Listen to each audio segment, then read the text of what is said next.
Greetings Mavericks and new viewers.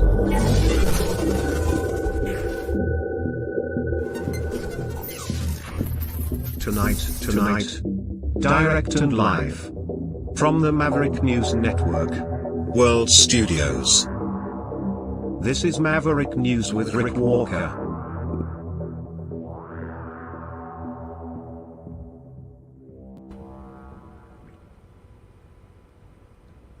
Good evening, everyone. Welcome back to the Maverick News Channel. Great to have everybody here. Before I even get into anything, I want to say thank you to Isabel, who sent me a thank you card. Thank you. Thank you back. Very nice. Beautiful. And this, which is truly awesome. What do you call these, shadow boxes? Lights up. You can't really see it in the camera. It doesn't do it justice. This is just ultra cool. This goes up right over there. Right over there.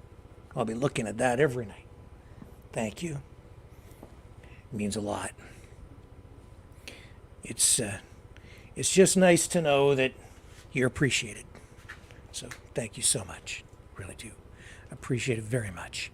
Tonight we have a lot of stuff to talk about. We have the ICC, more countries coming on board saying they are prepared to arrest Benjamin Netanyahu and other war criminals, but in particular Netanyahu. Germany's saying that.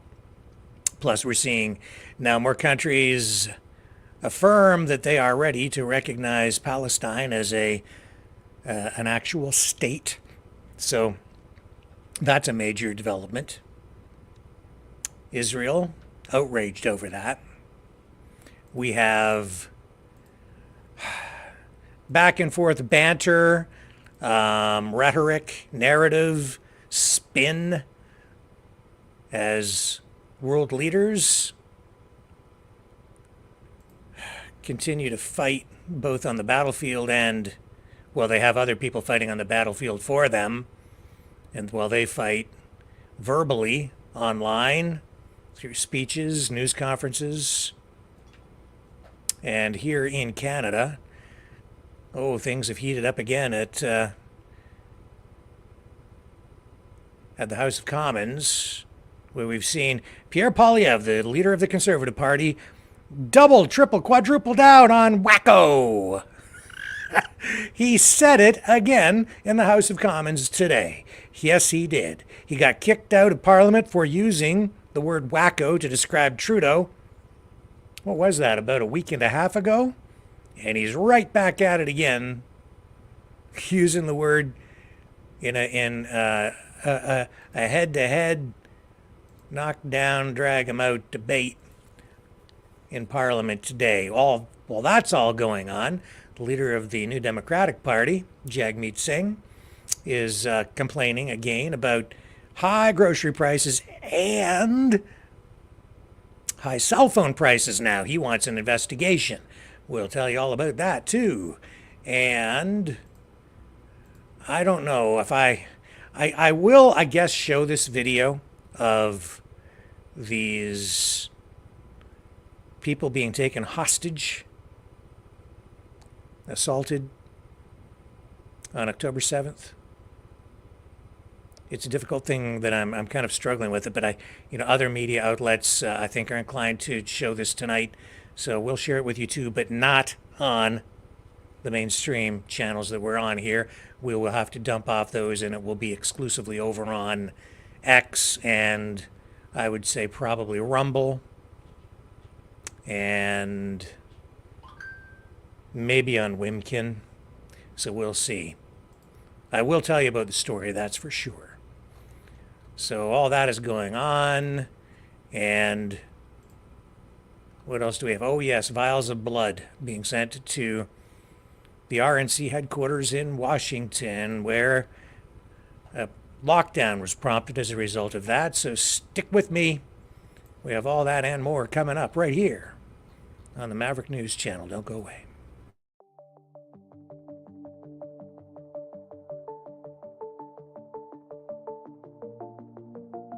Greetings, brave Mavericks. Our quest for truth continues. We go beyond fake news. Together we expose propaganda. Together we pull others out of rabbit holes. We are maverick thinkers. We are all unique individuals, defenders of individual rights and freedoms, credible, trusted, grounded in reality.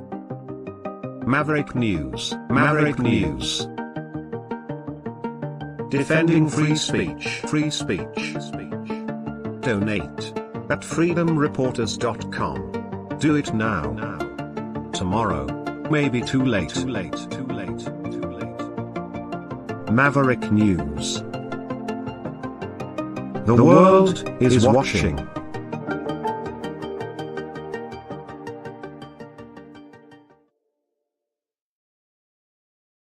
Okay, I'm back. All this back and forth about the International Criminal Court. They want to arrest Benjamin Netanyahu, other senior Israeli officials, and the leaders of Hamas. Of course, here in the West, that's not sitting well with the Biden administration. We've seen Antony Blinken come out with rhetoric trying to discredit the process. We've seen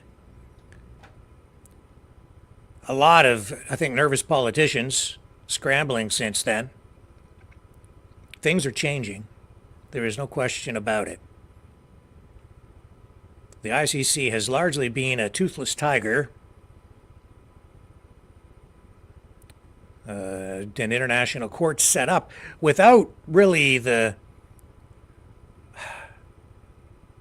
backing of the superpowers to get what they really want.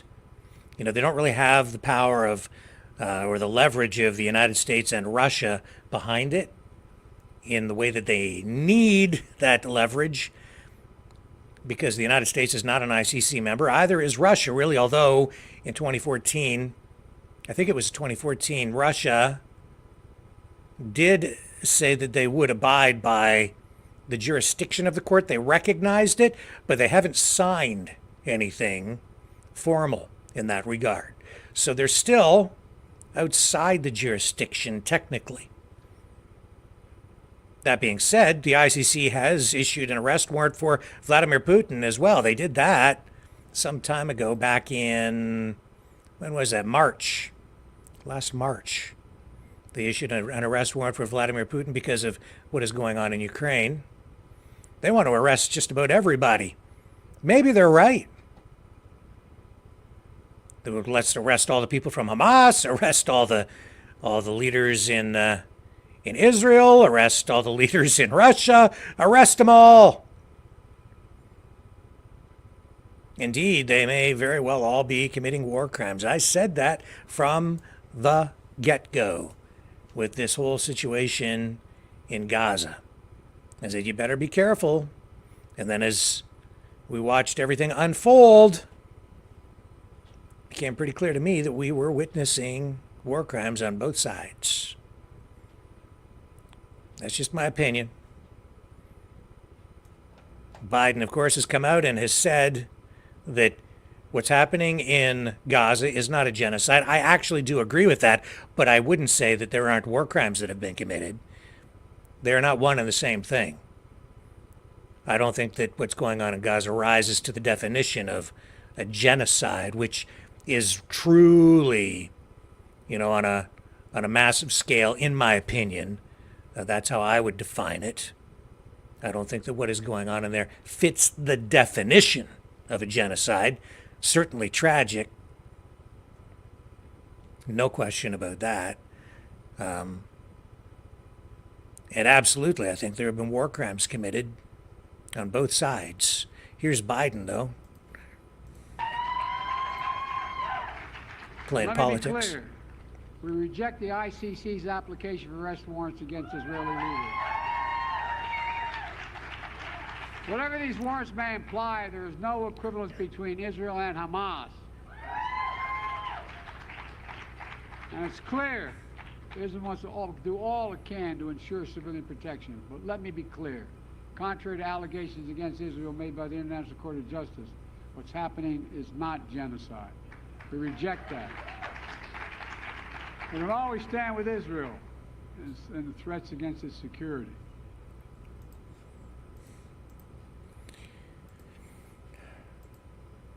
And we saw yesterday Lindsey Graham come out and say, if we let this happen to Israel, they'll be coming for us next. He's nervous. I think a lot of them are nervous because they've never seen, I think, this level of public support for the International Court.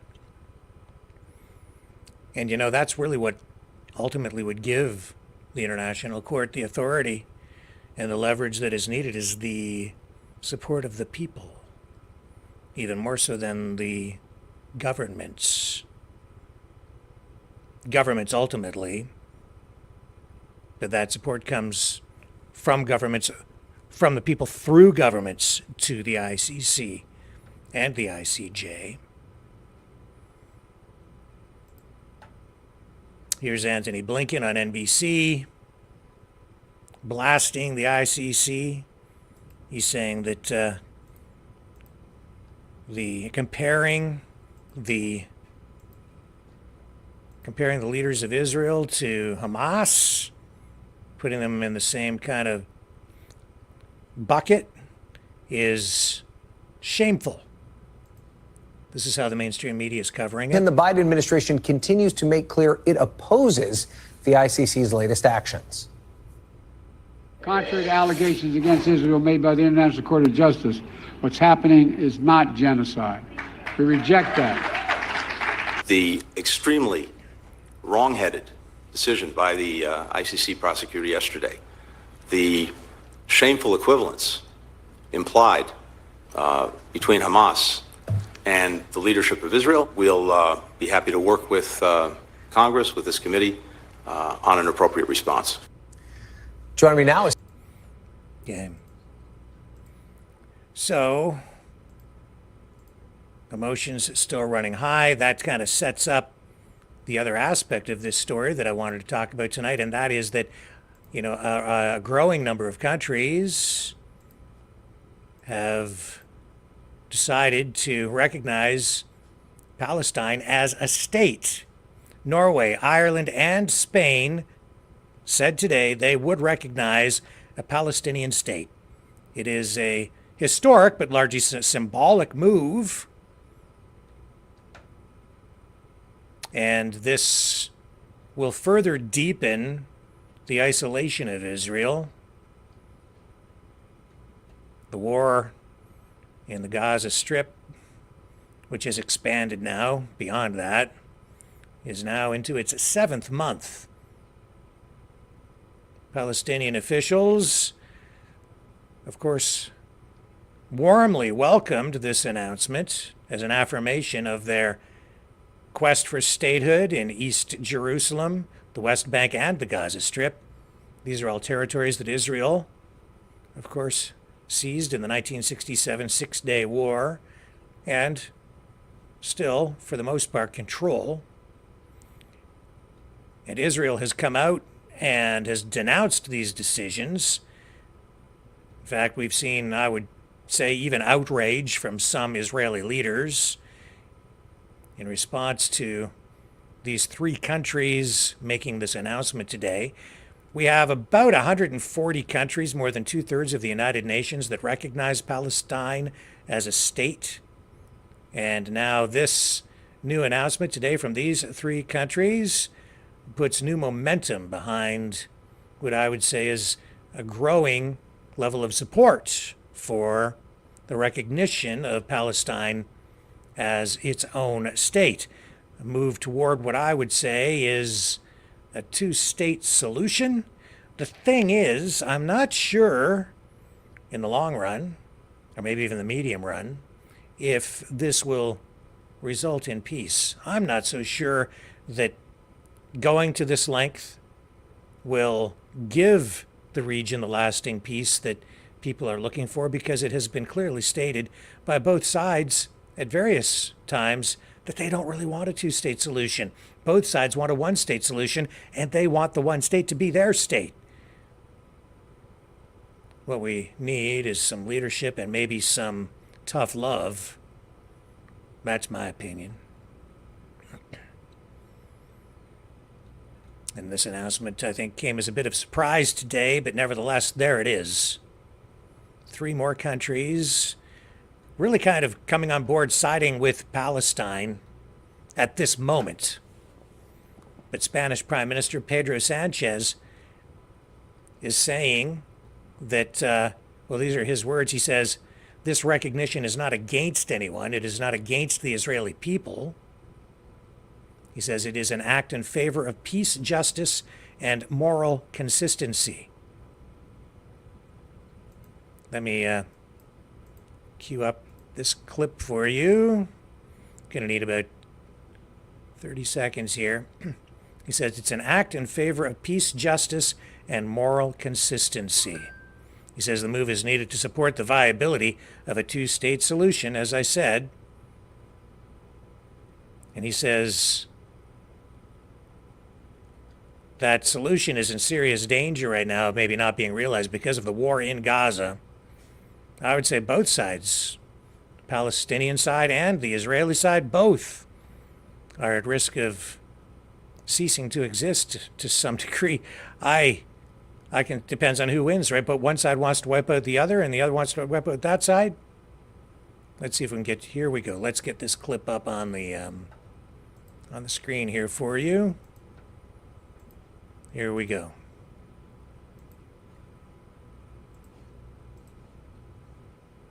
He said that the point of recognizing the state of Palestine was coming closer. That point has now arrived. The governments of Ireland. There you go.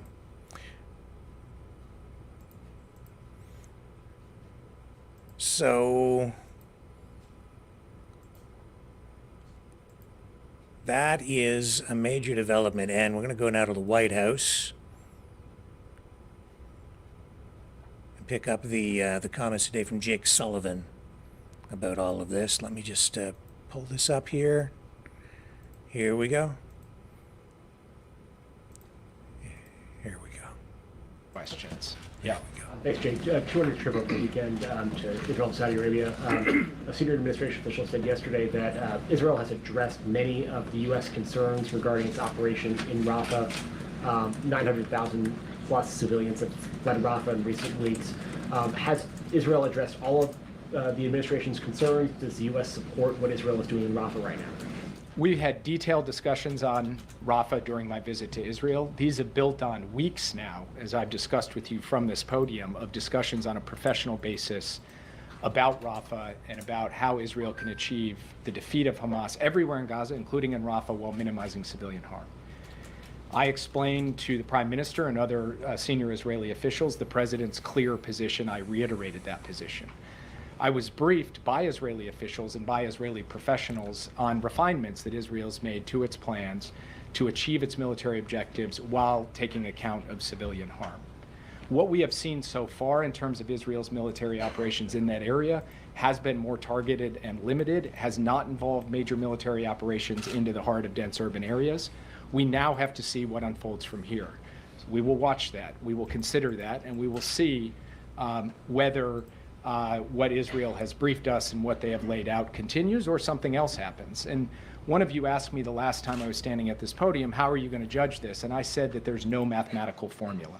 What we're going to be looking at is whether there is a lot of death and destruction from this operation or if it is more precise and proportional. And we will see that unfold. And we will obviously remain closely engaged with the Israeli government as we go. That's how we see the situation right now. Yeah. Thank you, Jake. Did the U.S., did you in your meetings provide any U.S. intelligence about Sinwar's whereabouts? So I think at the root of this question is a story that is just completely wrong, that somehow we were withholding information from the Israeli government relating to Sinwar or any other Hamas terrorist who was responsible for October 7th. The fact is that the United States has provided an intense range of assets and capabilities and expertise, which I got briefed on while I was in Israel, to help hunt down and deliver justice to Sinwar and everyone else who brought about October 7th. We have been doing that day in and day out for as long as this conflict has been going on, and we will do it until the job is done. It's not tied or conditioned on anything else. It is not limited. We are not holding anything back. We are providing every asset, every tool, every capability. And frankly, we have some of the best there is in the business on this.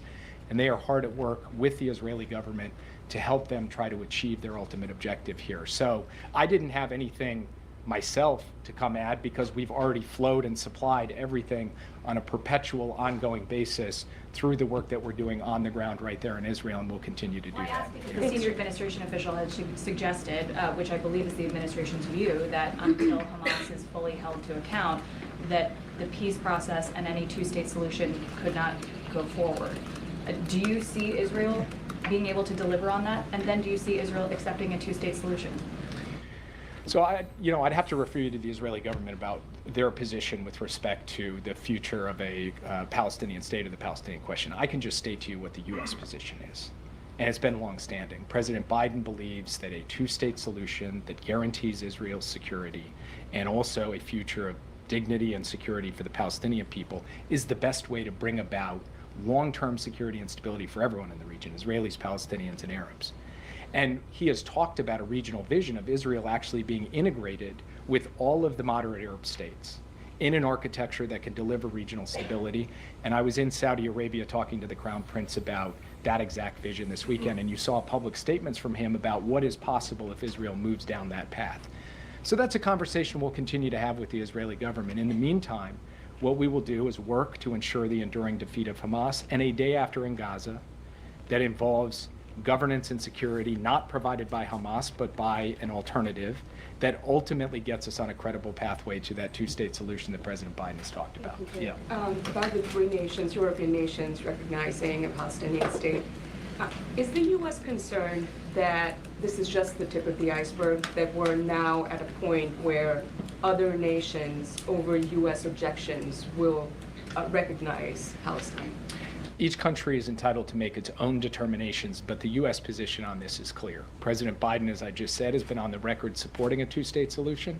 He has been equally emphatic on the record that that two-state solution should be brought about through direct negotiations through the parties, not through unilateral recognition. That's a principled position that we have held on a consistent basis. We'll communicate that to our partners around the world, and we'll see what unfolds. Just a sort of quick follow-up on that.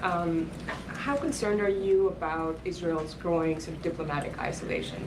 And do you view it that way? And what does this also mean for, any deal, any Saudi deal to recognize Israel going forward? I mean, does this diminish the chances of that? I think it's a fair question. As a country that stands strong in defense of Israel in international forums like the United Nations, we certainly have seen a growing chorus of voices, including voices that had previously been in support of Israel, drift in another direction. That is of concern to us because we do not believe that that contributes to Israel's long-term security or vitality. And so that's something that we discussed with the Israeli government, and something that we believe that a strategic approach to defeating Hamas, protecting civilians, surging humanitarian assistance, and then pursuing that vision of regional integration I just talked about will put Israel in the best stead to engage countries around the world and revitalize a lot of the partnerships and friendships that have been a source of great strength for Israel over time and can be again. Yeah. Thank you, Jake. You just said that there's no mathematical formula as you evaluate Israel's offensive Rafah, but the administration repeatedly has said that the U.S. will not support a large-scale ground invasion. So how do you define large-scale ground invasion? And then secondly, has the president's broken promise to visit Africa created any challenges as you try to deepen relationships with the countries there? The president would really look forward to visiting Africa. He intends to do so as President of the United States. I obviously don't have anything to announce today. But if you look at the breadth of his personal engagement on this issue, including being a president, the first in 20 years to actually host an African leader for a state visit here, I think it shows, along with the specific tangible policy actions that he has taken, including most recently, by the way, an overlooked part of the National Security Supplemental was funding actually to help emerging economies, including in Africa. His record will stand for himself, and we believe that what today will showcase is not questions about the U.S. commitment, but answers that the U.S. is actually delivering for Africa, for the African people, in this case for the country of Kenya, but also with Kenya for the broader continent. In terms of how we look at Rafah, as I've said before, the key concern that we have is major maneuvers into dense urban areas, and that continues to be something that we will look at. What we have seen so far has not been that. What unfolds in the coming days is something that we will review closely day by day, and we'll continue to take briefings from Israel about how they are refining their approach, in part based on concerns that we have expressed to them. So this is something that will be a continuing source of engagement and conversation between the two of us, and I'll keep you posted as we assess how things are unfolding. Yeah. Israel is responding to the move to recognize Palestinian statehood by withholding funds from the Palestinian Authority. What do you make of this decision and the economic impact that it could have? I think it's wrong. I think it's wrong on a strategic basis, because withholding funds destabilizes the West Bank. It undermines the search for security and prosperity for the Palestinian people, which is in Israel's interests. And I think it's wrong to withhold funds that provide basic goods and services to innocent people. So from our perspective, those funds should continue to go with all of the necessary safeguards, but they should continue to flow. And also, Leader Schumer is in talks with the Speaker to invite Netanyahu to come and address Congress. Does the President support the Prime Minister delivering an address like this at this time? So we have not at this point heard from the Prime Minister on a joint address to the Congress. The President talks to the Prime Minister. In fact, he just talked to him not too long ago. Senior administration officials engage with him. I just did so over the weekend. So we'll stay in touch with the Prime Minister, and obviously we'll stay in touch with the Congress and see what happens. Yeah. Japan hosts the largest number of U.S. forces overseas, and the Prime Minister was just here, the previous Prime Minister was just here, and with all these wars breaking out, there's great concern on what China is doing in the region, and there's been reports that there are U.S. military in Taiwan for the first time since 1979. Can you confirm that at all? I don't know what that report is. I know nothing about it, so can't speak to it. Also, been waiting for an interview with Japanese media, so if that was possible. Interview with Japanese media? There hasn't been an interview with any of the Japanese media yet. So. The President has given a press conference in Tokyo and answered questions from the Japanese media. Yeah. Thanks, Jake. Two questions. One, does the administration support the Republican push of sanctioning the ICC after the recent arrest warrant applications? And if so, what would that mean? And then also I wanted to ask you, after your trip to Israel this weekend, do you feel, I guess, could you characterize how you feel about the Israeli exit strategy for ending the war in totality? So on the question related to the ICC, we're in consultations on a bipartisan, bicameral basis with the Hill on all of the options for how to respond to what the ICC has just done. We haven't made any determinations. When we do, we'll be sure to let you know. And then your second question was after the trip to Israel this weekend, do you feel like the Israeli government has a path towards ending the war, and what do you see as their exit strategy? Look, I'm going to let them speak to their exit strategy. What I will say is what I've said from this podium before. We believe the only way to defeat Hamas and lead to Israel's long-term security is connect the military effort to a holistic, integrated strategy for defeat of Hamas and securing all of the other objectives that we've discussed. That's something that we think Israel could be clearer about publicly as well as privately, and we'll continue to work on that. But the most important thing is not really what I think, it's that you're hearing senior voices inside the Israeli system speak to these issues. And that debate, we think, is a healthy debate, because at the end of the day, we know from our own experience that military force alone is not going to get the job done. It needs to be a holistic strategy. Yeah. Jake, you talked about one of the key objectives, of course, is the provision of humanitarian aid and food to the people of Gaza. The Pentagon, within the last 24 hours, said that they did not believe that any of the aid from the pier, where the construction was led by the United States military, has been received by the people of Gaza to this point. Your thoughts on that, given this, has this been a failure? How do we fix this situation, and was the U.S. insufficiently prepared to utilize this as a means by which to deliver aid?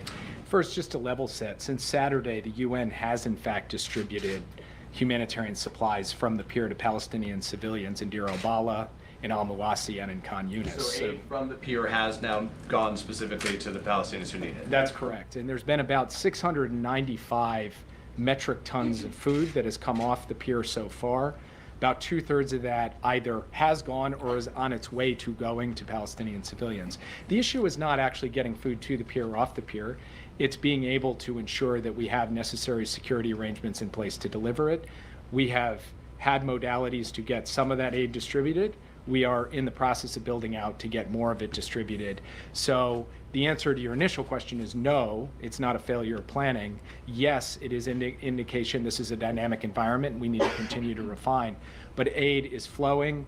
It is not flowing at the rate that any of us would be happy with because we always want more. But we are actually seeing good cooperation between the U.S., the IDF, the UN, and other humanitarian organizations to ensure that aid goes from that pier to innocent people in need, and we'll continue to do that as we go Can I just follow up forward. quickly on the situation in Iran? Obviously, we're within the 5 days of mourning after the loss of two of the key leaders in that country right now, the mourning led by the Ayatollah there. Obviously, there were initially concerns that the U.S. may somehow be blamed, though the U.S. claims no responsibility, obviously, for the crash of this helicopter. Can you give us any better understanding of if there are concerns that the U.S. is facing, or you've been satisfied with the way Iran has sort of characterized things in the days since then? Is there any reason for concern right now? All I can say is we had nothing to do with it, and if at any point Iran tries to accuse us of having anything to do with it, we will push back extremely strongly, directly, and vociferously.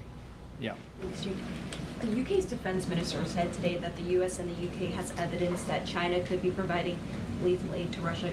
Can you speak to that at all?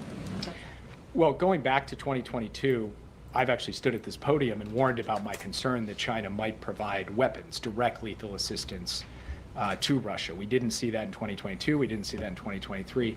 We have not seen that to date. I look forward to speaking with the UK to make sure that we have a common operating picture. We have had one. We've been on the same page. So I just want to understand better what exactly that comment was referring to. What I would point out is that just recently we have been articulating in quite urgent terms our concern about what China is doing to fuel Russia's war machine, not giving weapons directly, but providing inputs to Russia's defense industrial base.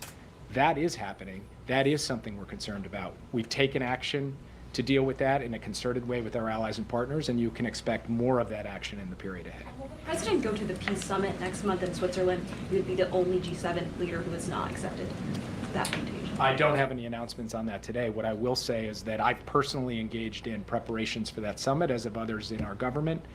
And, we've been a key player in helping drive forward a vision of peace that includes Ukraine's sovereignty and territorial integrity and the principles of the UN Charter.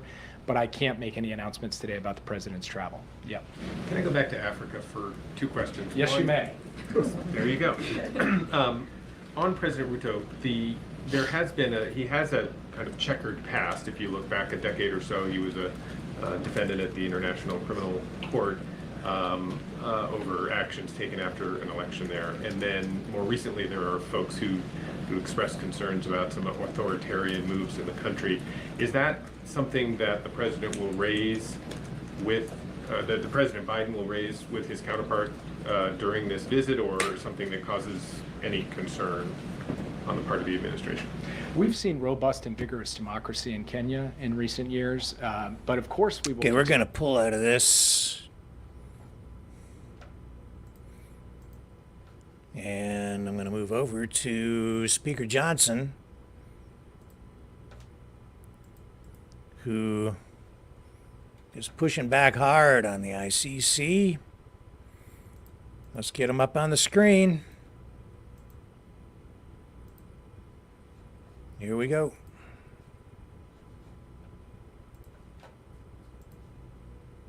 America should punish the ICC and put Karim Khan back in his place. And if the ICC is allowed to threaten Israel's leaders, we know that America will be next.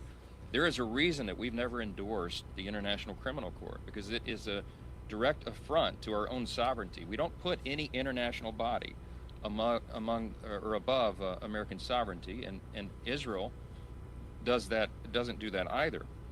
Congress is reviewing all of our options right now. We have some very aggressive legislation that we're going to push as quickly as possible. It will impose sanctions, and if the ICC moves forward with its absurd warrant arrest or request, this is going to be an even bigger international problem.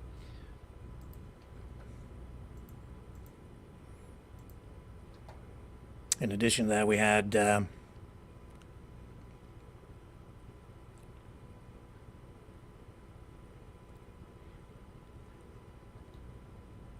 What do we have here? Sorry, just some stuff coming in that I'm just checking out here. Okay. Just trying to stay on top of all the information flowing in. No, we're on top of it. Okay. Let's take a quick break. I'm going to come back and get a little more organized, and then we're going to move on to some other stuff here tonight.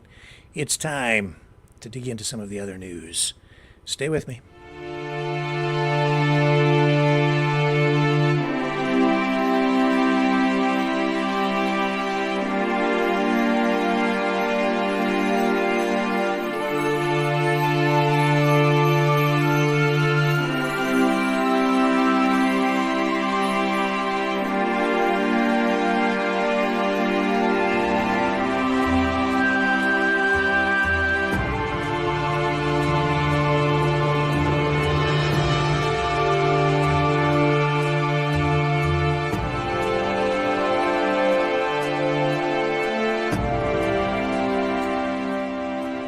Maverick News.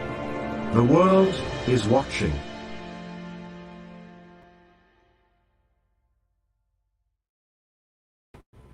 All right, I'm back. Let's move over to Canada for a few moments. Yes, the land of maple syrup, snow, sometimes, and WACKO politicians like Justin Trudeau. Today, Pierre Poilievre, leader of the Conservative Party of Canada, used that word again in Parliament during question period in a head-to-head knockdown, drag-em-out fight debate with the Prime Minister, JT, as many of you would like to call him, Mr. Fancy Socks. Yeah, he used that phrase again. He was kicked out of Parliament the last time, about a week and a half ago, by the Speaker, because that was unparliamentary language, you know, calling the Prime Minister WACKO. But today he used the phrase in a more creative way, placing the adjective in the sentence in a different place, just so that it wasn't referring to the Prime Minister directly, and that spared him ejection from the House. Let's take a look. Entertaining, to say the least. Politics, though, is a blood sport. The Honourable Leader of the Opposition. The Prime Minister's WACKO carbon tax obsession is costing Canadians not just at the pump, but it raises the cost of home heating, of groceries, because of course if you tax the farmer who produces the food and the trucker who ships the food, you tax all who buy the food.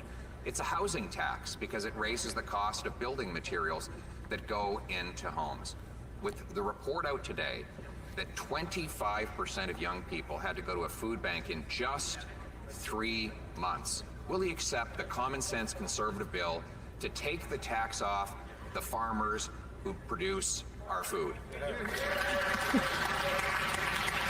The Right Honourable Prime Minister. Mr. Speaker, the Leader of the Opposition continues to make that argument even though he knows full well that farm fuels are 95% exempt from the price on pollution right across the country, Mr. Speaker. That is something that he ignores because of his ideological opposition to take any action in fighting climate change. Well, Mr. Speaker, I can tell you, in Conservative ridings right across the country, people are worried about droughts, people are worried about floods, people are worried about wildfires that are more and more severe. Canadians need a clean plan to fight climate change, which is something he hasn't put forward, while we are fighting climate change and putting money in people's pockets. The Honourable Leader of the Opposition. Mr. Speaker, the Prime Minister's carbon tax applies on barns, on grain drying, on fertilizers, on off-farm vehicles. It costs literally tens of thousands of dollars for many individual farmers, all of which gets passed on. But the Prime Minister, instead of defending his taxes, resorted to a really WACKO an unhinged claim that if Canadians just paid more taxes, there would be suddenly less fires. I thought that water and not taxes put out fires. But maybe the Prime Minister can clarify, how high would his tax have to go for forest fires to stop?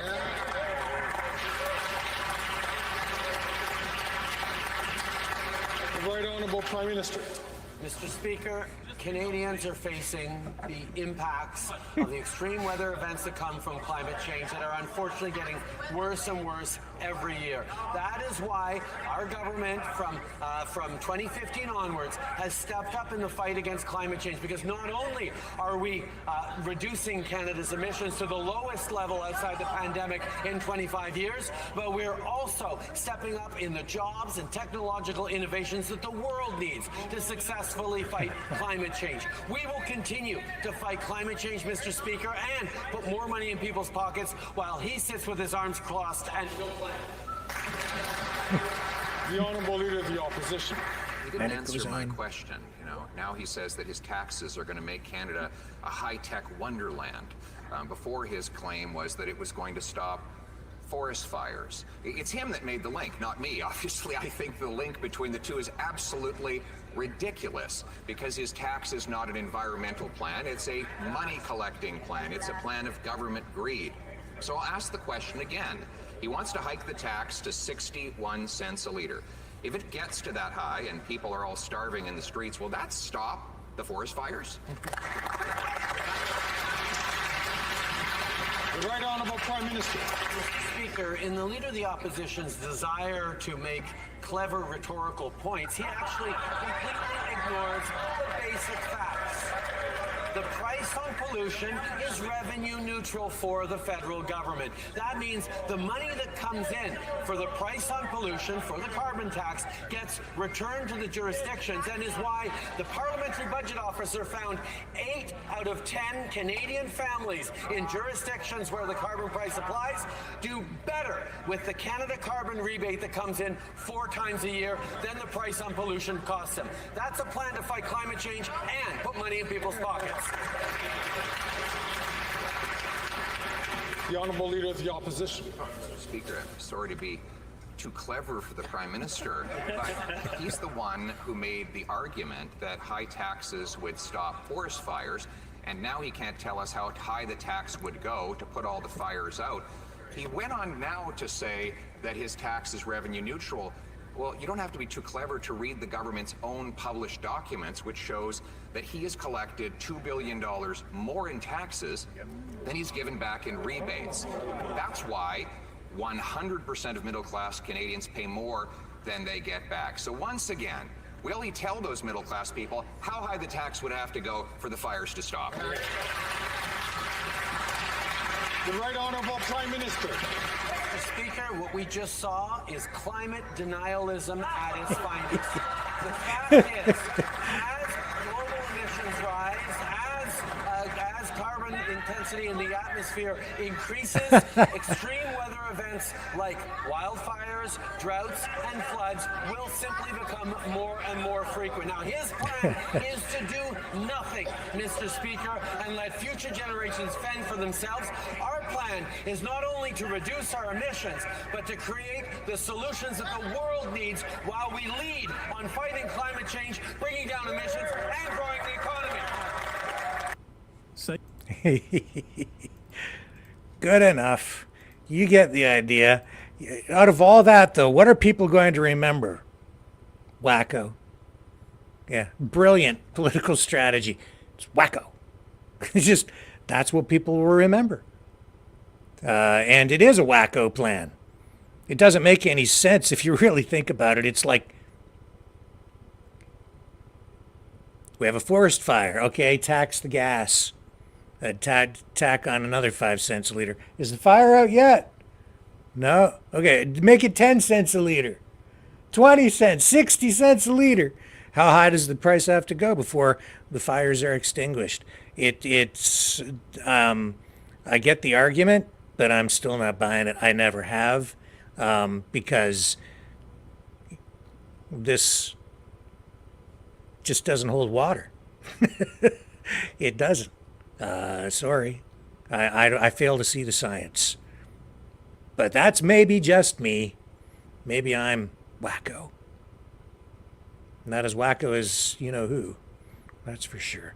Stick with me. More to come. On the other side of this, we'll tell you all about the plan. Well, a demand for an investigation into price gouging.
Maverick News.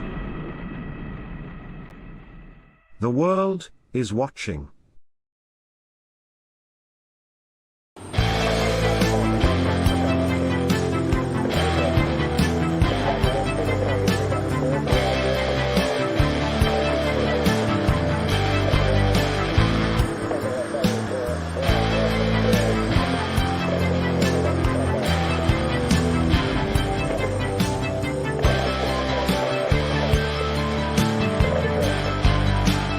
Maverick News. Fighting for freedom. Okay, so all that going on in the House of Commons. There was also reference made in the House to this, but the leader of the NDP, Jagmeet Singh, also had his own little media shindig outside the House of Commons, where he was referencing rising prices, inflation. He's concerned about price gouging, collusion, not just about grocery prices now, but about cell phone prices now. I'll comment on it after we listen to what he has to say. He has sort of a valid point, but, well, let's listen to what Jagmeet says about this. So Canadians are getting ripped off when they go to the grocery stores, and they're getting ripped off with their cell phone fees because we're paying some of the highest in the world. And now we've learned that Loblaws is teaming up with Rogers and Bell to rip off Canadians even more with their cell phone prices by limiting choices. And we know what happens when you limit choices. Limiting choices means higher prices for Canadians. This is wrong. The Prime Minister promised to lower cell phone fees. They're sky high. He promised to lower grocery prices. They're sky high. The Prime Minister needs to realize that he has the power to stop corporate greed. So we're calling on, I've written a letter directly to the Commissioner to investigate what's going on. Clearly this looks like another example of anti-competitive behavior, which is ripping off Canadians. More proof that corporate greed is driving up the cost for Canadians. And we've got to stop corporate greed from ripping off Canadians. I'll do that again in French, then I've any questions you have, I'm ready for them. Hang on, let me just get past the French.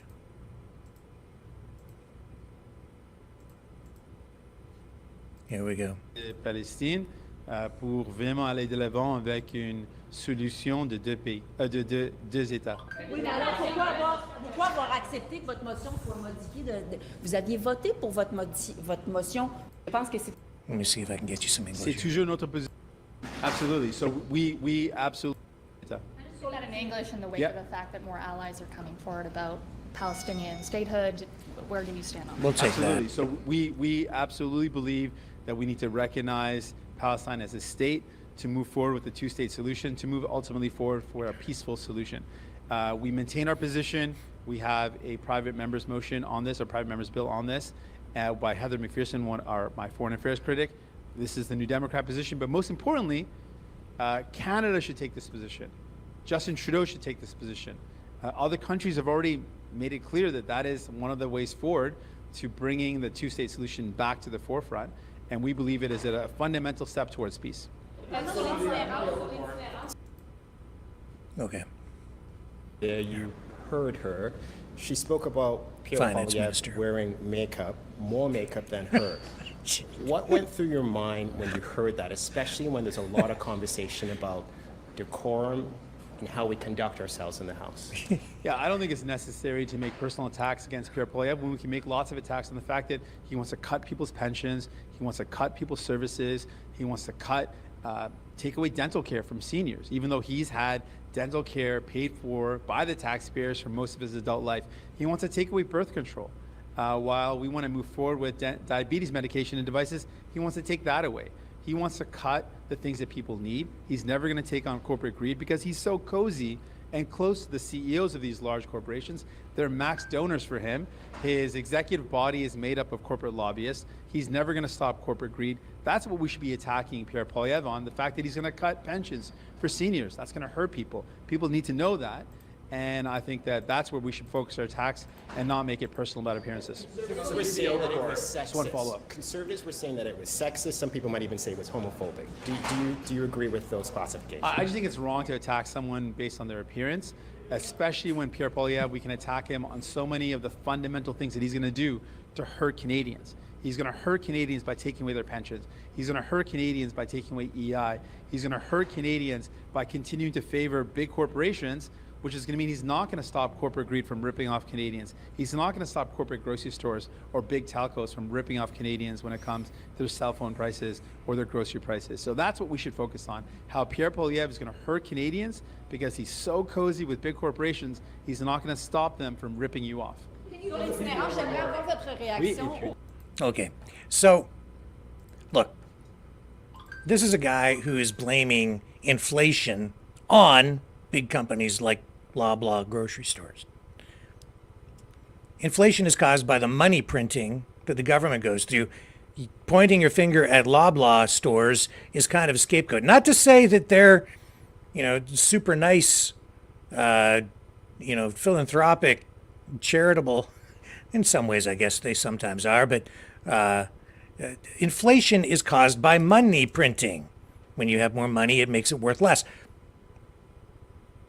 But politicians like Jagmeet Singh don't want people to understand that because they want to give you free stuff or things that you think you're getting for free when in fact we're going into debt for it, and then they have to print money and inflate their way out of the debt.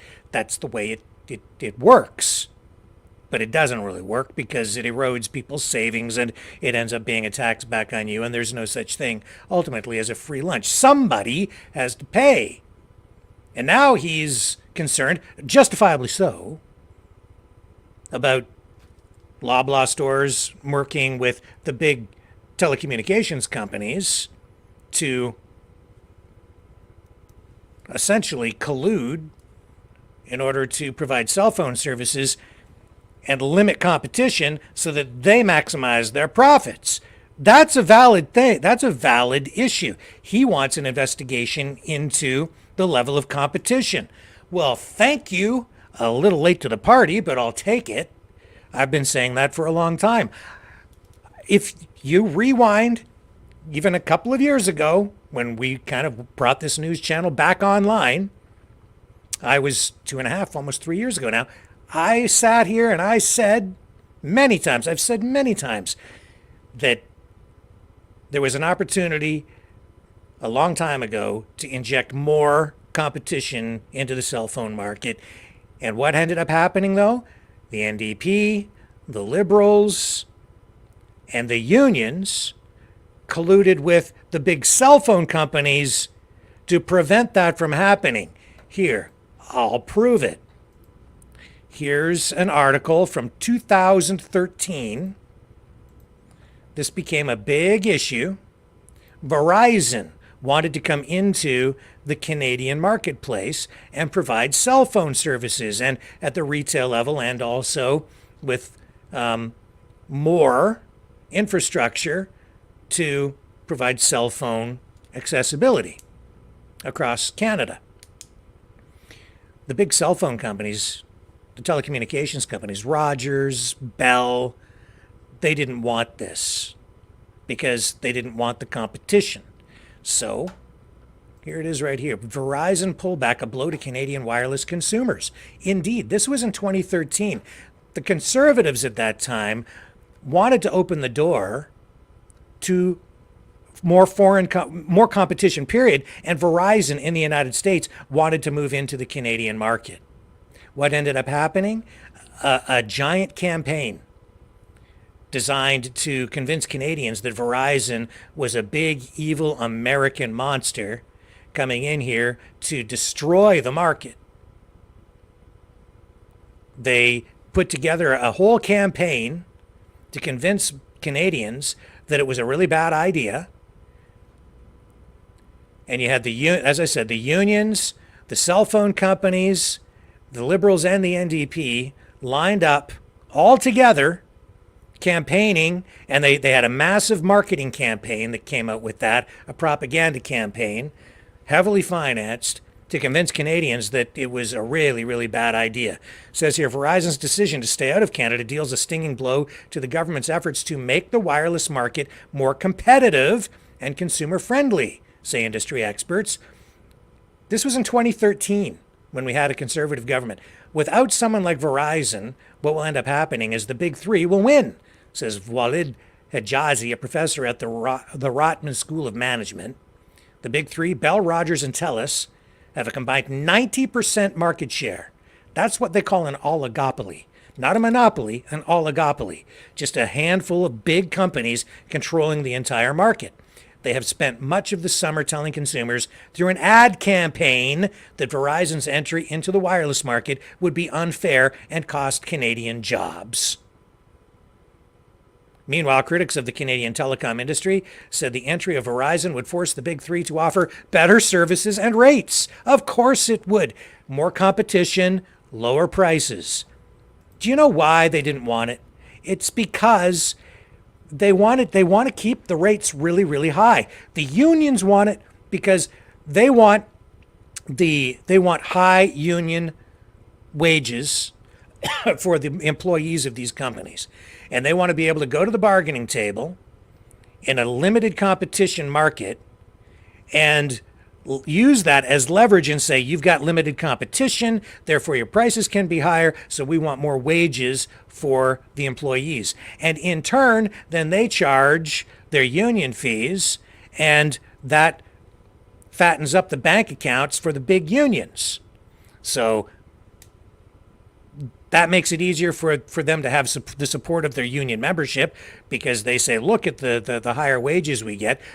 Nothing against higher wages for people, but we should be paying fair market value for our cell phone service, not artificially inflated prices in order to line the pockets of a chosen few in the economy, including the unions. And the government also wanted to limit the competition because they get the backing of the unions, the NDP and the Liberals. That's who's supporting them. So it was a triad of support. And you see, the government gets the campaign donations and the support of the unions, and in exchange, and of the big corporations. In exchange, the government then delivers regulations to limit competition, to keep out, in particular in this case, foreign competition from Verizon. Had Verizon moved into the marketplace, they would have set up more infrastructure. Cell phone service would have improved, especially in certain areas of Canada. They would have opened more retail locations, employing more people, providing more competition, more choice. They would have offered not just Verizon, but probably a couple of sub-brands as well. As a result, that would have put more pressure on prices downward. Consumers, you, me, everybody across Canada would be paying far less for our cell phone service and for the phones themselves, actually. But that didn't happen in 2013 because the Conservatives were not strong enough politically, didn't have enough weight behind them to withstand the tsunami of anti-competitive forces that came forth through that giant anti-Verizon, anti-American campaign. As a result, today we pay, if not the highest cell phone prices in the world, we're right in there, probably in the top 3, if not number 1. It's very expensive here. You get a cell phone package in the US, and it is way less expensive, far less expensive. It's artificially high here. It's crazy expensive. Fortunately, data rates have come down a bit in the last few years, but we're still paying artificially high prices. Now we see Jagmeet Singh, now in 2024, saying, we need an investigation into the level of competition. No kidding. Where were you back in 2013? On the other side of the equation. Why? Because back then there was this giant ad campaign. They had the public convinced through this brainwashing that was taking place out there that this, well, it really is kind of a corporatocracy, even a fascistic economic model that they employ in the cell phone industry here, because it's the merging of the private and the public sector and the collusion of government and big corporations and unions. It's a terrible situation for consumers because the unions, the big companies, and the government all lined up against us, the people. Crazy stuff. I'll be right back on the other side.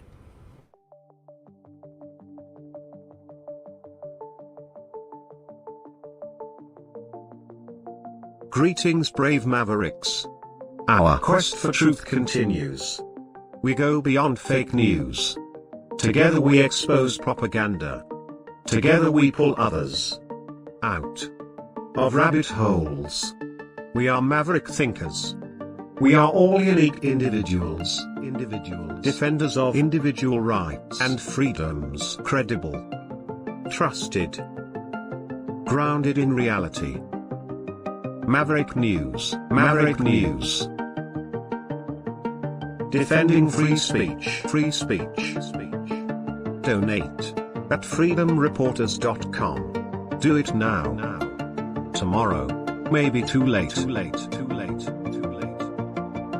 Maverick News. The world is watching.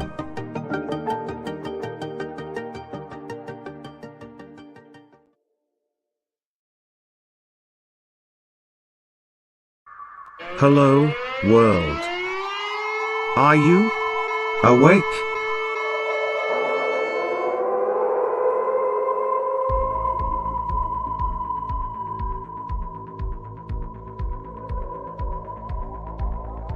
Uniting humankind by liberating millions of minds at a time. Maverick News. The world is watching.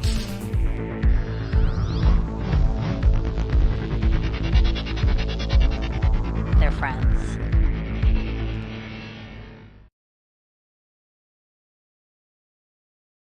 Okay, ladies and gentlemen,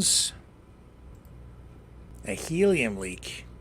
Yeah, that's what's going on with Boeing and their Starliner capsule. NASA has again delayed the flight of its Starliner capsule that yesterday, so engineers can spend more time evaluating a helium leak in the spacecraft's propulsion system. The launch was set for May 25th. It is now on hold again. And they are discussing the next possible launch date. I don't know, Boeing having some real PR problems. Even this, I think, doesn't do anything to help their image. But safety first, right? And hopefully it is safe. So this latest postponement of Starliner's debut mission with humans aboard occurs as mission officials deepen their review of this helium leak. And it's in the propulsion system of the Starliner spacecraft. It was discovered along with an issue with the Atlas booster shortly before Starliner was set to launch from Florida May 7th. The Atlas rocket is built by United Launch Alliance, which is a Boeing-Lockheed Martin joint venture. Anyway, they're still there. They're still working away, trying to catch up with SpaceX and even Jeff Bezos and his flying. I won't even say it, but you know what it looks like. His spaceship just looks like a giant you-know-what. That just, oh my gosh. Who would design a rocket like that? Anyway, I digress. So, we'll see. All that happening as, as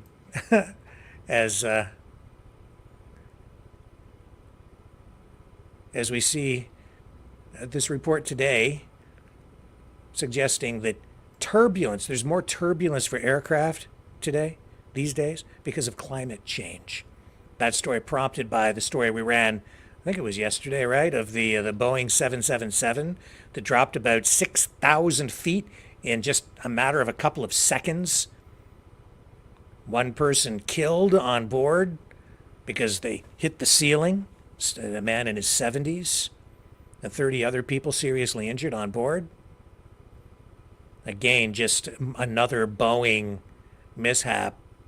I can't say that it's really the fault of the airplane or the engineering or the maintenance or anything like that. I don't know what would cause that sudden drop in altitude, but tonight we're seeing these reports. Oh, it's climate change. So pointing the finger at climate change to, I think, suggest that even that mishap was the result of that, but I'm not so sure I'm buying that. Boeing's got a big problem, a lot of different problems with the doors falling, literally falling off, blowing off the fuselage of some of these planes when they're in mid-flight. And whistleblowers meeting their demise. Not a good look. Anyway. Oh, and then there's this. Look at this, man. Here's you ever have your suitcase damaged when on a flight? Well, the East Tennessee State University men's golf team captured on video this footage of Delta employees treating their luggage, their golf clubs, with just with a lack of care, I would say. The golf team was traveling to the NCAA championships in Carlsbad, California. They witnessed this, and one of the team members was able to capture this on video. I mean, it's kind of funny, but not funny at the same time. This would upset a lot of people. Check this out. Look at what they're doing.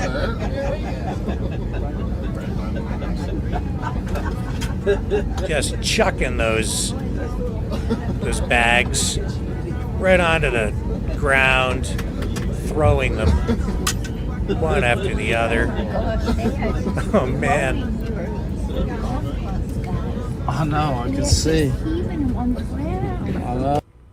So they're obviously still on the plane, I guess, and they're unloading the luggage. Hope those golf clubs didn't get bent. Oh man, that's rough. I wonder if those baggage handlers still have their jobs. Man, back to international politics and war coverage. Sweden has announced a huge military aid package for Ukraine worth $7 billion.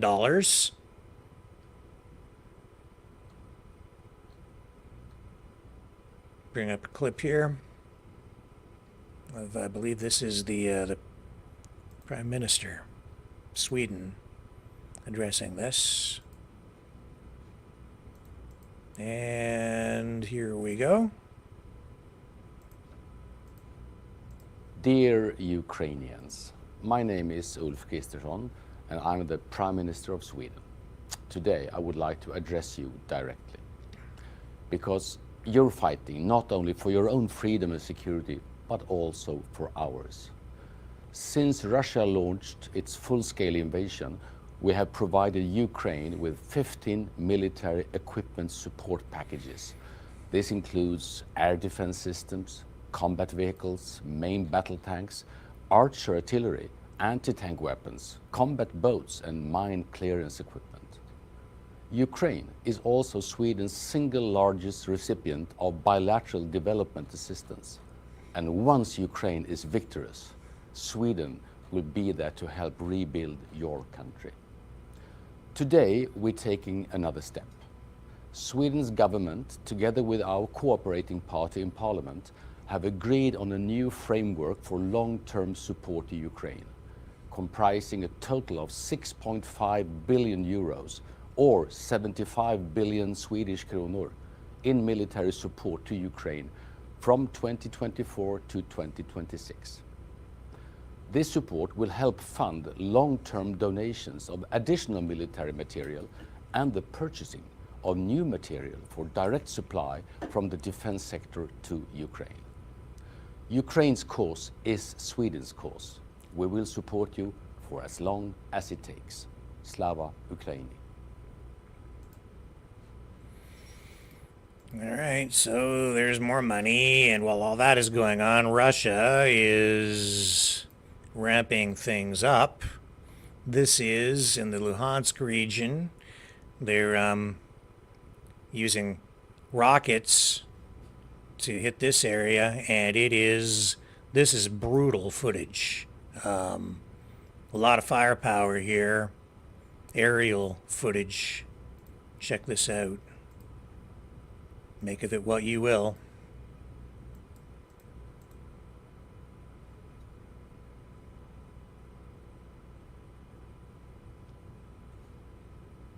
Look at the flashes. Bam, bam, bam, bam. And look at this stuff, and this is wow. I don't think people here in North America, if you haven't lived through this stuff, you don't know. You don't have an appreciation for how horrific how the realities of war. Look at this.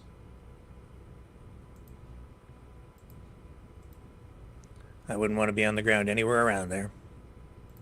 That's hell on earth. That's what that is. Here's Vladimir Putin talking about what's going on in Gaza. From a PR perspective, he's sitting in a pretty good place right now. He's sort of on the edge of all of this, right? He's not, at least here in the West, we don't hear a lot about Vladimir Putin and his relationship to what is going on in the Middle East and his relationship with, the Arab countries that are involved in this. Not very much. It's all about Ukraine versus Russia. But, he has an interest in what is going on in the Middle East as well, like all major countries. Here's what he had to say about the conflict there. Most recently, says, I understand that this is war. The death of people is shocking. But the bloody coup in Ukraine in 2014, followed by a war of the Kyiv regime against its own people in Donbass, it's not shocking. The extermination of the civilian population in Palestine and the Gaza Strip today is not shocking. And that doctors have to do surgeries on children, abdominal surgery with a scalpel on a child's body without anesthesia. It's not shocking. And that Secretary General of the United Nations said that Gaza turned into a huge children's graveyard. This is not shocking.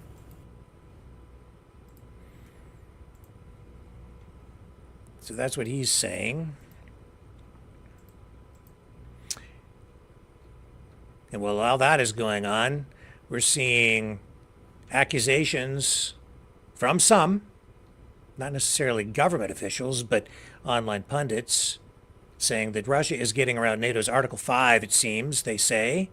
Well, here's with sort of covert, undercover acts of sabotage against European targets. This is, I don't know, this is just what I'm seeing online. So here's, look at this post. This is one in particular. This is just one. There are many of these beginning to surface now with accusations like this. I'll read you the caption. It says, call me a conspiracist, but, this is from Jay in Kyiv. To get around NATO's Article 5, it seems Putin is now dedicated to attacking European targets with deniable acts of sabotage. Warsaw shopping mall last week is already blamed on Russia, and now Copenhagen's Novo Nordisk headquarters, the largest company in Europe, is in flames. None of this stops until EU finally bans entry to all Russian passport holders. Here's what it looks like.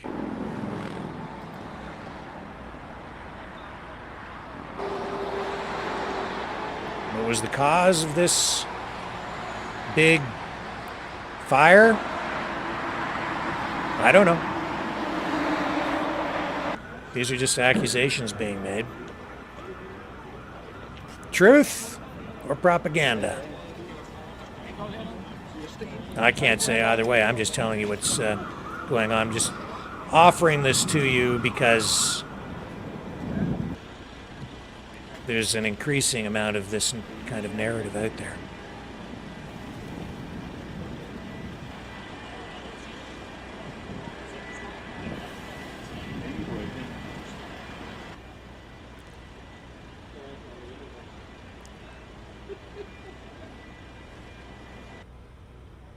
You know, there's more than one way to take out a factory or the productive capacity of another country. You don't necessarily have to bomb it. You can send in people and torch a place, acts of arson, right? Guerrilla warfare, essentially. And I think we've seen some of that actually inside Russia too. I think there've been some acts of sabotage like that. Pretty sure of it. But again, when something like that happens, when a building catches fire, unless you can really pin down the cause, how do you lay blame? Either way, the result is the same. Factory is destroyed or whatever.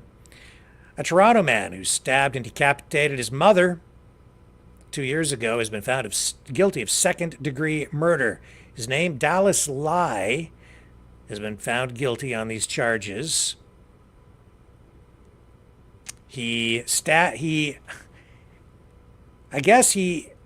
murdered his mother, stabbed her during a dispute.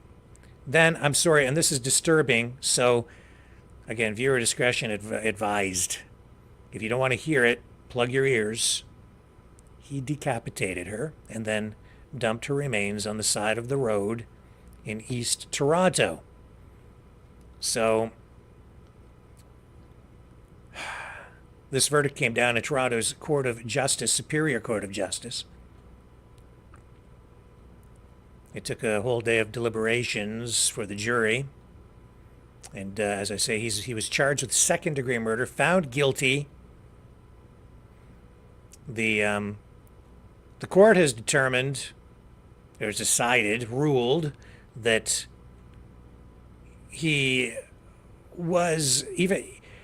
See, at the beginning of the trial in Toronto, he entered a plea of not guilty to the charge, but admitted to the killing. His lawyers argued that it was not an act of murder, but he was acting in a moment of panic and self-defense because of the dispute with his mother, and he had suffered from years of abuse at the hands of his mother, so said the defense attorneys. The court was told she would beat him with shoes or fists, a wooden back scratcher, left scars. The prosecution told the jury that there hadn't been enough evidence, enough proof that Lai's PTSD, post-traumatic stress disorder, had been the reason for the killing. They suggested that He had developed the condition in the aftermath of the killing instead. So the homicide was not influenced by a mental health condition developed over years of abuse, according to the prosecutor, but was carried out, he did it out of anger toward his mother. So his conviction means that he will receive an automatic life sentence. That being said, he will be eligible for parole at a time to be determined. How much time will he actually end up spending in prison? I do not know. It is amazing how lenient the justice system is with offenders like this. I would say he'll be out in anywhere from 7 to 10 years. That is my guess. But hey, don't get too upset. Don't shoot the messenger, me. That's just me guessing, and who knows? Maybe they'll determine that he is too much of a danger to society, too much of a risk, and they'll keep him in for the duration. A life sentence generally about 20 years, which means at some point in the future he could still come out and walk the streets after committing such a horrific act. Responsible? I don't know. You can decide. Nikki Haley says she is going to vote for Trump. Big surprise, right? She came up pretty hard, campaigned very hard against Trump, trying to win the GOP nomination. But she was in a question and answer session at the Hudson Institute in Washington, D.C. today, and she was asked who she thinks would do a better job in the White House with national security issues, Trump or Biden. Well, here's her response. Let me just bring up the clip. And I think this will actually surprise some people, because actually during her campaign we saw support coming in for Nikki Haley from the Democrats, surprisingly. Or maybe not, depending on how politically astute one is. Here's the clip. As a voter, I put my priorities on a president who's going to have the backs of our allies and hold our enemies to account, who would secure the border, no more excuses, a president who would support capitalism and freedom, a president who understands we need less debt, not more debt. Trump has not been perfect on these policies. I've made that clear many, many times. But Biden has been a catastrophe. So I will be voting for Trump. Having said that, I stand by what I said in my suspension speech. Trump would be smart to reach out to the millions of people who voted for me and continue to support me, and not assume that they're just going to be with him. And I genuinely hope he does that. Interesting. You know, you go back just a short time ago when she was campaigning against Trump, and this is what she was saying back then. Let me bring this up for you. What a change in tune. This always happens, always, when you go through the process of the parties pick their leader, pick their presidential candidate. They rip each other's eyes out. They scratch and they claw and they get all bloodied up. And then afterward, somehow or other, they all seem to come together and kiss and make up. But this is what Nikki Haley used to say about Trump. Of course, many of the same politicians who now publicly embrace Trump privately dread him. They know what a disaster he's been and will continue to be for our party. They're just too afraid to say it out loud. Well, I'm not afraid to say the hard truths out loud. I feel no need to kiss the ring.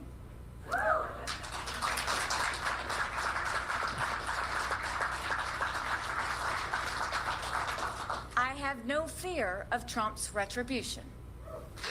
I'm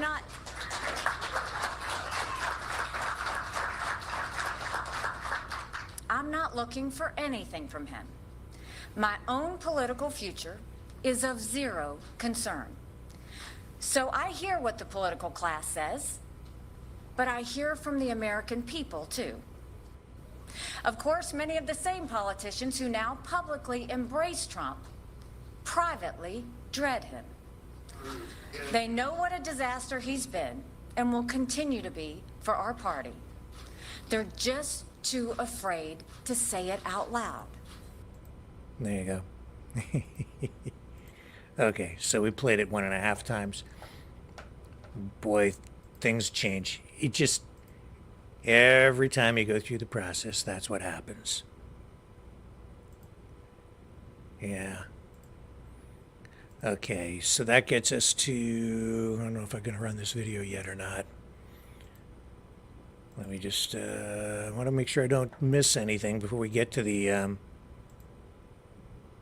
big thing. Oh, let's show you some of this footage here. The Chinese Navy teaching its Marines how to attack enemy targets with FPV drones. This is training footage or demonstration footage, I guess. Check this out. This is kind of a sort of propaganda video, but it's just of drones flying through a course. So I'll share it with you. It's not violent. I'm not going to run the music. It's produced that way. Well, they're teaching these guys how to fly these drones, right?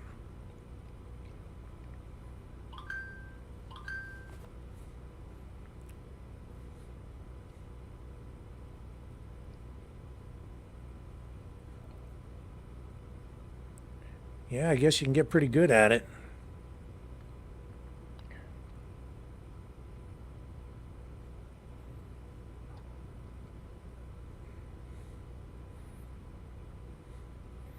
A totally new kind of warfare, drones. And we saw, Ukraine has really been the testing ground for, or the proving ground, I guess, really is the more accurate phrase.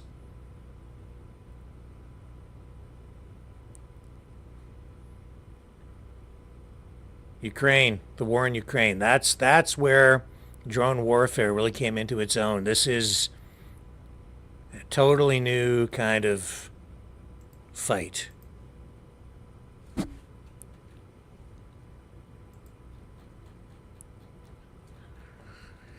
Yeah. And then, do I have this other footage here? I thought I had the, maybe I do. Here we go. This is the Dragonfire laser. A lot of you guys like to talk about the direct energy weapons. They do exist. Used in a particular kind of way, mind you. Here's how they're really planning to use them and how they really do use them. This is direct energy weapons for real.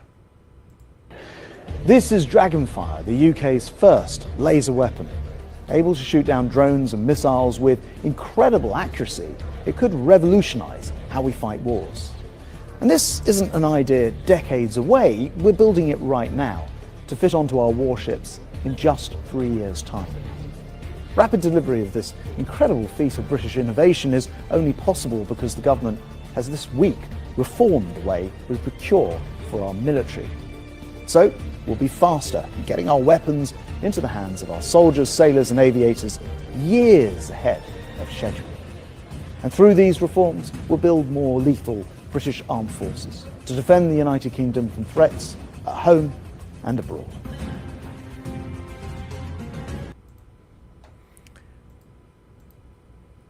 Oh, we'll see where that goes. The weapons becoming more and more sophisticated over time. Vials of blood were sent to RNC headquarters in Washington. As a result, The Republican National Committee headquarters was placed on lockdown early today. 2 vials of blood were found in a suspicious package.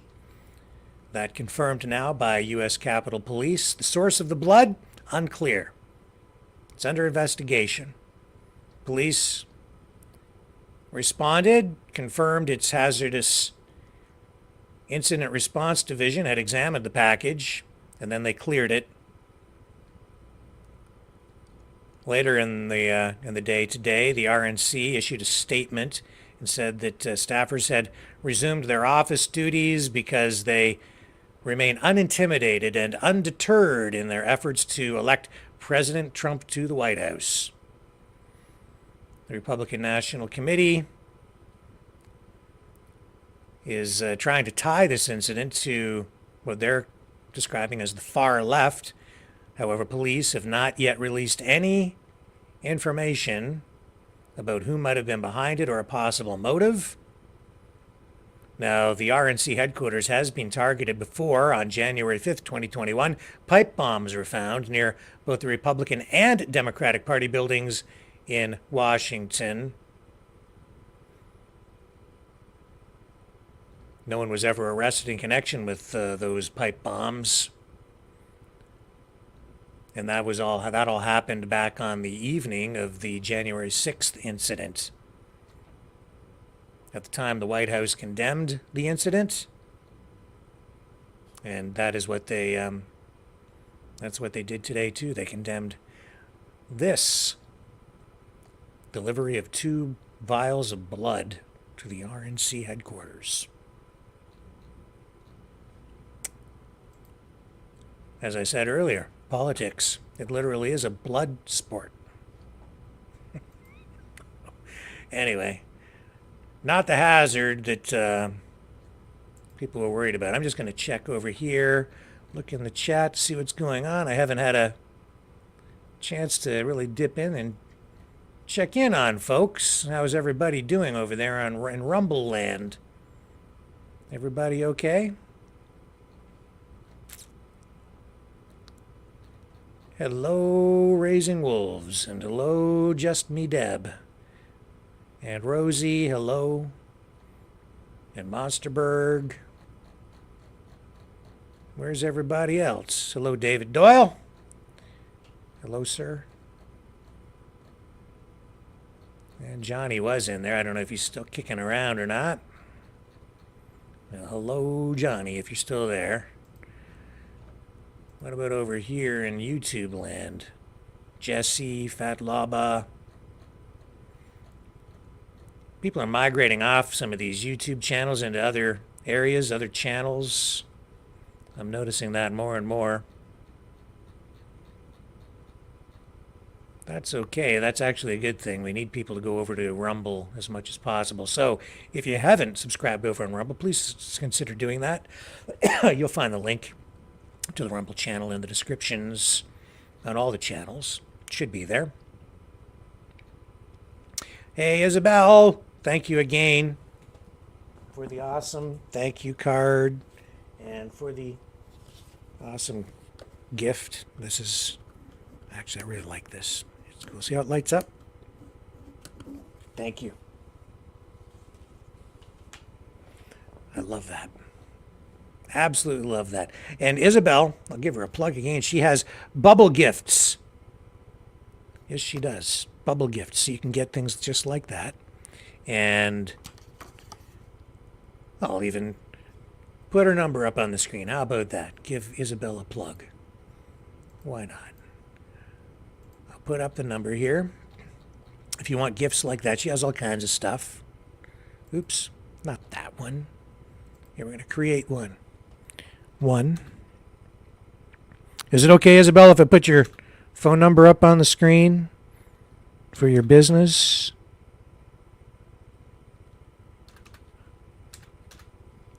Just let me know. I'll just look in the chat here. Is that okay if I do that? Is that all right? Okay. I will put that up on the screen right now. So there's Isabel's number for bubble gifts. 1-226-980-5696. 1-226-980-5696. 980-5696. Call Isabel and she'll get you all set up for showers, birthdays, anniversaries, weddings, or just because. I'll put it up one more time. 1226-980-5696. And there you have it. How about this for a little light news? This is what I think we need. This one would be hard to explain to your insurance company. Anybody ever go to like African Lion Safari in Ontario or a place like that where you drive through and they have animals? It's like an outdoor zoo.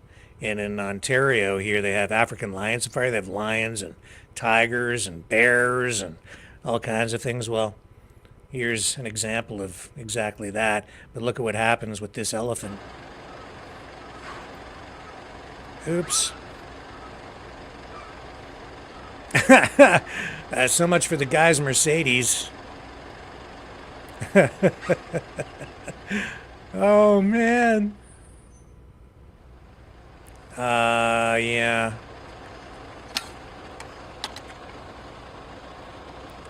Now, I've been through the African Lion Safari, and I've seen monkeys jump on the cars. Oh, man. So much for the fender on that car. And they've ripped the windshield wipers off the cars and the mirrors, scratched them. Look at... And this is the kind of thing that can happen if you go to one of those places. So I advise you don't take your car through. I didn't do that. They usually have... Oh, man. Oh, man. Oh, wow. Oh, oh, there goes the radiator, I think.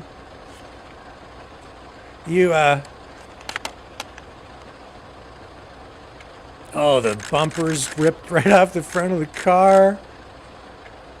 They usually have like buses, minivans or whatever. They'll take you through in those things, so you don't have to take your own vehicle. And then this kind of thing doesn't happen. Oh man, look at that car. That's almost a write-off. That's a write-off. Practically. The hood, the fenders, the bumper, everything's ripped right off. You are so screwed. It's just a toy for the elephant. That's right. Yeah, get out of here, human. Oh, man. That's hilarious. And and sad at the same time. Wow. Wow. How about a surfer who, a German pro surfer who rode a wave 115 tall in Nazaré, Portugal. A record breaker. Check this out, man. This is wicked. Wicked, wicked, wicked. Watch this. Whoa. Look at the speed. Oh my God. That is amazing. Look at the size of that wave. Oh man. Go, man, go. That's gonna catch you. Go, go, go. Wow. Is that amazing? Human beings are capable of so much. You know, you see the best of people, you see the worst of people. This is an incredible achievement. I mean, I don't know, if nothing else, it's a thing that happened. It's done because it was just there. What talent, what stamina, what an incredible feat. Truly amazing. Truly amazing. You know, I'm going to tell you about this video. If you want to go find it, you can go find it. I'm not going to run it tonight. It is just so brutal. This is of the October 7th attack.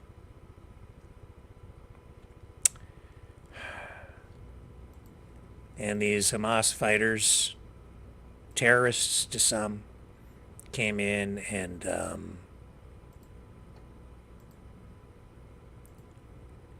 they abused these girls. I'll show you like the still from it, but I'm not going to run the video. It's just so brutal. You know, I think people should see it, but I'm not going to run it here because it is going to, and even just this still image, it may be disturbing to some people, so please be aware. I'm going to put it up on the screen.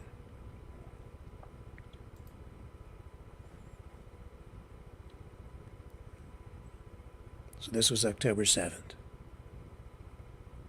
The one girl there is a peace activist. Didn't help her. As far as I know, they remain in captivity. There were more hostages in this video as well, taken captive. And you also, there is audio where the attackers are talking about impregnating the girls.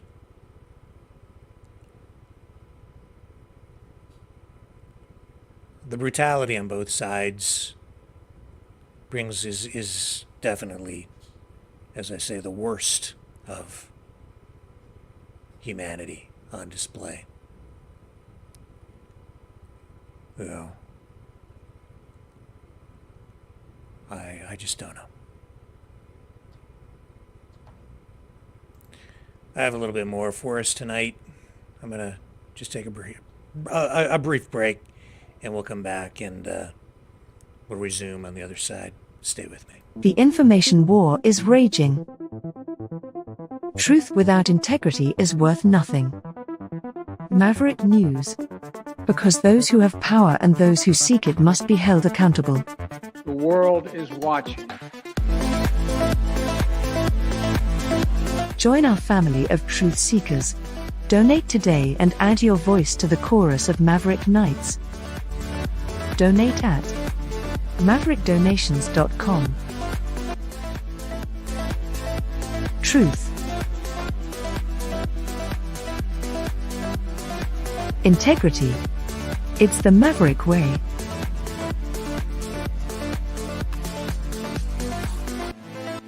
Maverick News. The world is watching.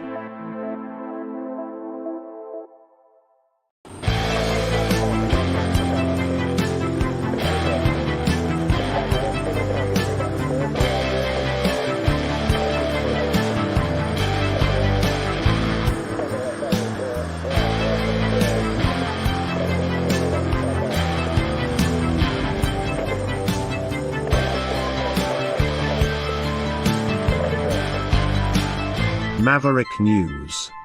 Fighting for freedom. And now from the automotive file, because you know I love cars, this is a concept car from Mercedes-Benz. Just unveiled. This will go into production for next year. Just unveiled. This is the Mercedes-AMG Pure Speed.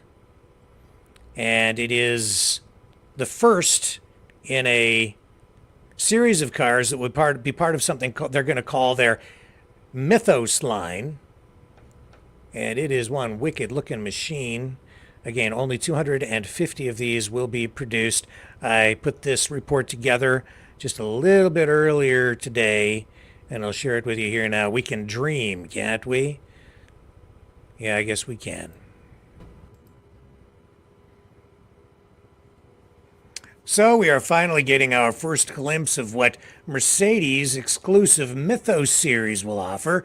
Mercedes has introduced the Mercedes-AMG Pure Speed concept. They unveiled it in Monaco ahead of the Formula One Grand Prix. This concept car, likely based on the latest Mercedes-AMG SL, takes a bold step by removing the top entirely, creating a modern tribute to classic roadsters like the Ferrari Monza SP1 and Aston Martin V12 Speedster. A notable detail is the number 10 on the front fenders, honoring the supercharged 2-liter Mercedes that won the 1924 Targa Florio. The Pure Speed concept blends nostalgic elements with modern technology. The Halo feature, inspired by Formula One, serves as a single longitudinal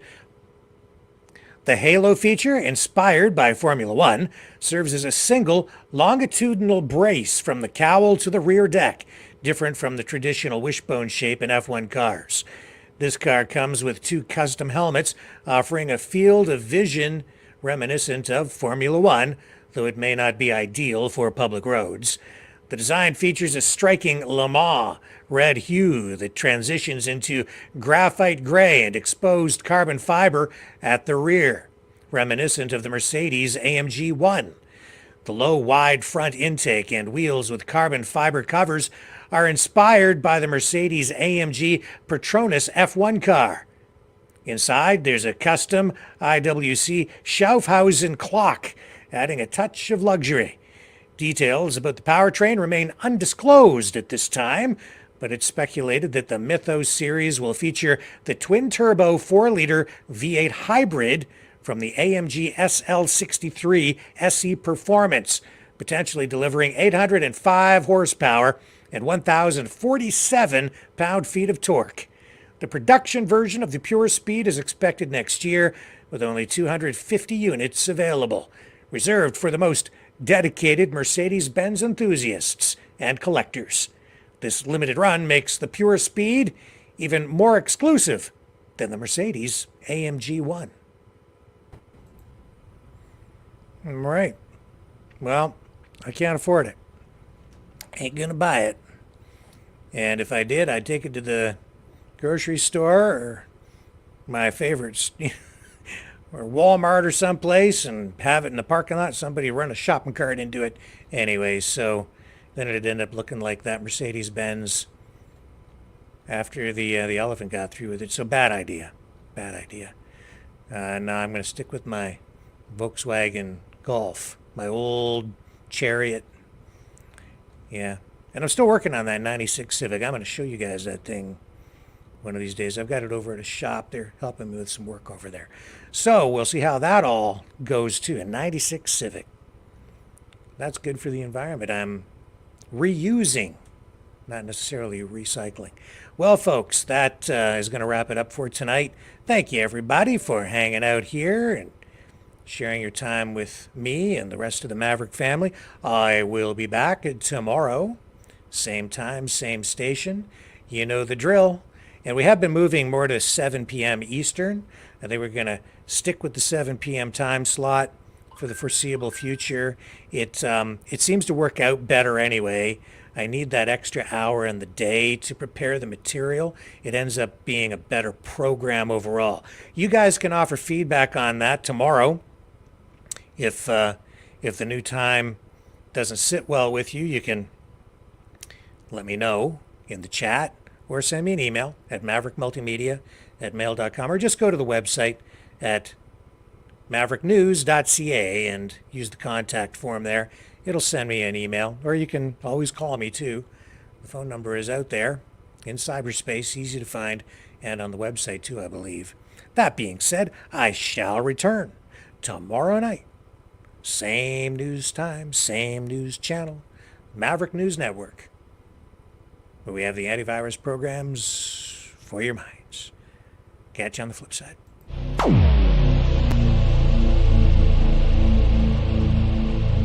This has been a Maverick Multimedia production.